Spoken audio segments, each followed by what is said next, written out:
As a mom of a child in elementary school, I hear the desperate pleas of parents every day before school. And as a coach, I am besieged by my clients for requests for help with their child's behavior. Hey, I'm Dannie De Novo. I'm an international best-selling author. I'm a coach, a TV happiness expert, and I am a mom. So I get it. And let's face it, after over a year into this pandemic, every parent is feeling the stress that comes with parenting. Before COVID, things were a little easier. You could send your kids outside to play. They were going to sports and other activities. They were off doing other things. They were able to hang out with their friends. And you likely went to work or you went to other places and they went to school. And that gave everybody a break from one another and some autonomy. And then the pandemic hit. And the next thing you know, you're hearing mom or dad all freaking day long. But as annoying as that is, it's still not the worst part of it. Because the worst part is, since you're trapped at home, you became forced to see your child's behavior all day and all night long, and then all day and all night long, and all day and all night long. And you didn't like what you saw. You know, it was more than just the back talking and the acts of rebellion. We're kind of used to that, right? But your kids are anxious and they're so distracted that they can't focus on anything for longer than a minute. They can't go from one task to the other. They can't remember why they came into a room, stuff that used to happen to my grandmother. They're angry and they're taking it out on everyone in the house, including you, including the dog. They seem really overly sensitive one minute and then completely detached the next. But some of you, I know, are seeing even scarier things like severe moodiness, panic attacks, and depression. That's a lot. You know, our children were not meant to live like this. Our children deserve so much better. And as a concerned parent, I know that you want them to have better. That's why you're watching this now. And that's why I started all of this. So I guess you could say I kind of grew up with anxiety and depression. I was a very anxious child, and that anxiety morphed into just a horrific depression that began around the age of 14 for me and lasted into my 20s. Then later in life, having not really addressed those issues of the past, I relapsed. And honestly, I was living a very miserable and unfulfilling life. And it took a wooden spoon to wake me up one day. So I had a life that most people would enjoy having. I had a nice house. I was working as a lawyer. I had a good job, making good money. And I had just had my first baby and I was in love with her. I was overjoyed. But I didn't really like my life outside of being a mom. I just wouldn't admit it to myself. So one night after a long day of work, I come home, I pick up my baby from daycare, I get everything ready, I'm making dinner, and she's about 8 months old. So I'm stirring a pot on the stove. She's sitting on the floor and I gave her some bowls and spoons to play with. And I'm just stirring, just drifting off into thought. I kind of remember being angry about something that happened that day, but that's probably was my habit to just sort of ruminate about what happened all day long. And I see my daughter look up at me. She's got her big brown eyes open and she picks up her bowl and her spoon she's playing with. And she starts going like this. And she was mimicking me. It was the first time she'd ever done that. I mean, if this is your first kid, this is the first time parenting, it's kind of a cool thing. So I looked down at her and I just said, yes, just like mommy. I mean, she was so proud of herself and I was proud for about a minute. And then I just had this crushing wave of nausea hit me. I had to go and sit down. I thought I was going to pass out. I started having pretty much a mini panic attack of my own because I realized that my daughter was copying me. She was copying everything about me. And what I was teaching her was how to live a very lonely, a very uninspired, a very miserable life. And I could not live with that. See, I didn't think that I could be a happy person. I really didn't believe that it was in the cards for me, but I was going to be damned if my daughter wasn't going to live a happy life. And so I knew that I had to change for the sake of my daughter so that I could teach her all the things that I did wrong and how she could live a happy life. But of course, when I got into all of that and started studying all of this on my own, it transformed me. It transformed both of our lives. And now my goal is to teach you all of the stuff so that you don't have to suffer through the things that I suffered through, and so that your children don't have to go through the same things that I suffered through as a teenager and young adult, and even later into life. My goal is really to teach you what is required of you as the parent to help your kids develop really healthy and happy habits now, just like I wanted to teach my daughter so they could carry those throughout their life, right? Because that's what we want. We want sustainable, lifelong happiness. Okay, now I'm about to make myself very unpopular, but I hope you continue watching, okay, till the end and at least hear me out, because the thing is, the thing that's probably creating the most issues for you when it comes to your kids' behavior and their happiness is, well, it's you. It's you. You are the real offender here. But this is the good news too, because if you can change your own behavior, then you will see truly amazing, truly mesmerizing changes in your kids as well. And that is going to be worth it in the end. Trust me, I know, right? It really comes down to the awareness of yourself and your own behavior. And to help you better understand that, I adopted the acronym CLONE, CLONE, because when it comes to our kids' behavior, they are our exact clones. It may not seem like this to you at first glance, right? You say to yourself, I don't act like that. My kid does weird, my kid does stuff. I don't act like that. I never acted like that.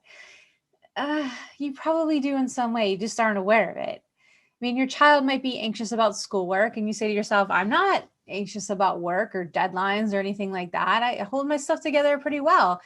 And maybe you do in that particular part of your life. But here's the thing, if your child is anxious, it's most likely that they learned that behavior from one of their parents. So you have to ask yourself, where in your life do you exhibit or feel anxiety? And there's no blaming the other spouse in this situation, okay? You can't always blame it on mom or dad when you say, I don't act like that, because it's probably both of you.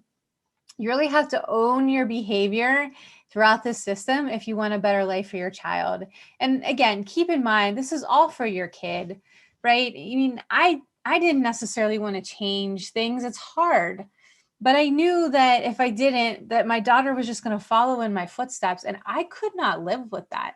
I could not bear the thought of my child hating her life, of coming home at the end of the day and being miserable and making herself sick over things and having so much anxiety that she could never enjoy anything. I mean, can you imagine the pain you would feel if you saw your child going through that? It was not something that I was willing to tolerate. And so I did the work and I put in the time and I've developed this amazing system now. Part of it I'm going to share here with you, because here's the thing, you're setting the example for your kid, right? They are learning how to be happy or how not to be happy by watching you. Just like they learned everything else, right? They learned how to tie their shoe by watching you. They learned how to do certain things around the house by watching you, right? They learn how to process their anger or their anxiety by watching you. I mean, where else do you expect them to learn this stuff, right? You've got to lead by example. So you must be the leader of your home when it comes to living a fulfilling life so that everyone else can learn from you. Okay, so let's start going through this clone formula and then I can address more questions as we go. All right, clone, CLONE. C stands for climate, okay? And this is what I mean by your overall demeanor and general attitude, right? It includes things like your mood, like your level of kindness, level of compassion, generosity, your level of gratitude. Okay, think about that for a minute. The easiest thing that I can say about climate is if your child has a bad attitude or has a bad climate all around them, right? Like sort of the general aura all around them, then you'd better take a look at your own. And listen, I know this is tough to hear. I really do. It's so hard. I mean, first of all, it has been a really long year. A lot of change. Everyone is taxed. Everyone has had enough, and I get it. But this cannot be your excuse. Okay? It can't, because you're always going to have an excuse. You're always going to be tired. You're always going to be overworked. There's always going to be too many demands on you, right? That's always going to be the case. And so you've got to learn to switch it now. You can't chalk everything up to a bad day at the office or a bad year. Chances are over this past year, you developed some bad habits. I mean, we all did, right? And let's face it, your outlook on life may be very different. Your level of kindness towards people in the world might be a little bit less. You might be quicker to judge people now. You might be irritable, right? I know I have been. It's understandable to some degree, yeah, but not when it affects your attitude, your general climate and aura day to day, right? And it's certainly not acceptable when it affects your child. You know, I like to think about it this way, okay? If you seem to think that you have an attitude that's great, right? I mean, how often are you laughing at the snarky memes or laughing at the things going on at the office, right? We like to kid around about the amount of alcohol that it needs to get through a day of work or to parent our kids or to deal with life. Like we sit around and we gossip about people and we throw shade at people we don't even know. We throw shade at people we don't even know, let alone we throw shade at people we know and that we love. I mean, if you're doing these kinds of things and you're making the mistake that it's not affecting your climate, let alone your child's, that's a big mistake, right? Right? Are you whispering and laughing behind people's backs? Are you complaining about work? I mean, are you complaining about the state of the country, complaining about the pandemic all the time? I mean, we complain about traffic. We complain about the stupidest things. I mean, I was at a restaurant that made those wood-fired pizzas the other day, and one came out. This woman had ordered an arugula and prosciutto pizza, and it looked beautiful. It was like a piece of art. And it came out, and she looked at it, and she turned to her friend, and she said, "There's too much arugula on my pizza." Like real like snarky, like how dare they put so much arugula on this pizza? I was like, really? You're complaining about too much arugula on your arugula pizza? Like take some off and move on with your life. What are we doing? Why do we allow so much negativity into our life, right? And again, it would be one thing if it's just, you know, affecting your own climate, but this negativity is swirling around you and you're carrying it with you, and it's filtering into your kids' thinking, and it's filtering into their habits, and it's causing shifts in their own attitudes and their own climates. And because of that, it's shifting their behavior, right? It's your attitude that sucks. It's your climate that sucks. I mean, your kids are just mirroring what they see. Again, tough stuff to hear, and I know it. And that's why I really want to be supportive through this process. I'm going to do a number of videos, of course, not just leave you hanging here, but also talk about ways that you can help yourself through this, right? I mean, all is not lost. It never is. We can always change. All right, let's go on to L. CLONEL. Okay. L stands for love. And this is about passion in life, right? Our kids should be passionate beings. So some of you are upset because your children, they're just not showing passion for anything, right? They just sort of lay around. They don't like school. They don't like sports. They don't want to hang out with their friends. They don't really seem to have any drive or any ambition. And some of you you're experiencing an even scarier version of this because your kid, who was once very passionate about what they did, is no longer passionate about that one thing, right? or anything. I mean, that one idea or that one activity used to consume to the point where you like just couldn't tear them away. And now they just stop doing it and they don't really seem to care. And I know that scares you, and it should scare you. It really should. So you've tried the begging and the pleading, and you've tried yelling and punishments, and nothing seems to be going right. And so I have to ask you, my friend, you have to tell me, where is the passion in your life? You've given up on it, right? I mean, who has time for passion or a hobby? I mean, you work, you cook, you clean, you drive people around, you buy groceries, you're helping out friends and family, you're cutting the grass, you're walking the dog, you have to go to the chiropractor, and if you're lucky, maybe you get time, you go to the gym, right? I mean, who's pursuing their passion and their dream anymore? Well, you need to be doing this because your passion is really everything. I mean, this is probably the most important thing that I can teach you, right? I mean, who wants to live a life of just being walking around and working a meaningless job, an unfulfilling job, and running meaningless errands all day, right? I mean, like, why are you here?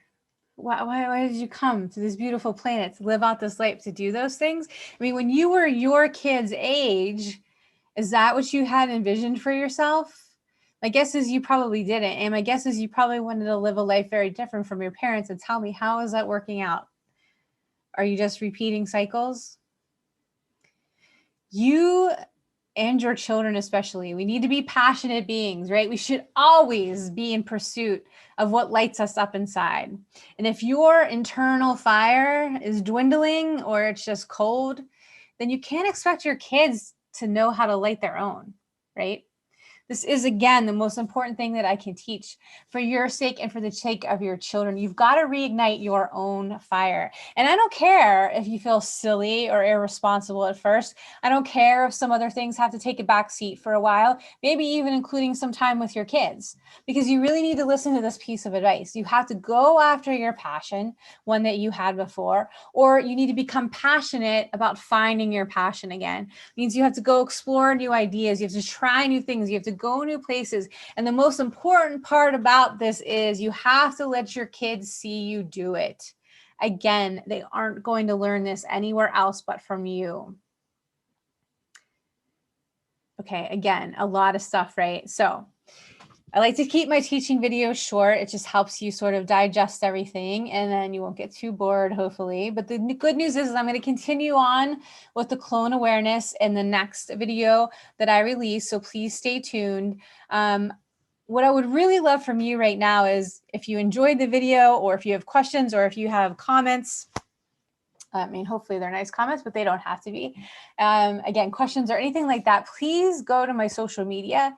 You can find me on Facebook or on Instagram at Dannie De Novo. That's DANNIE DENOVO, Dannie De Novo. And please leave a comment or leave a question. And I'd love to respond as well as I can. And if I can't respond right there on social media, then I'll take those questions into account and I'll put them into my next video. But I really want to hear your thoughts. So your homework, take a look at your behavior, right? And remember that if you want to have a happy child, then you've got to be a happy parent. So until the next time we meet, please make happiness your highest priority.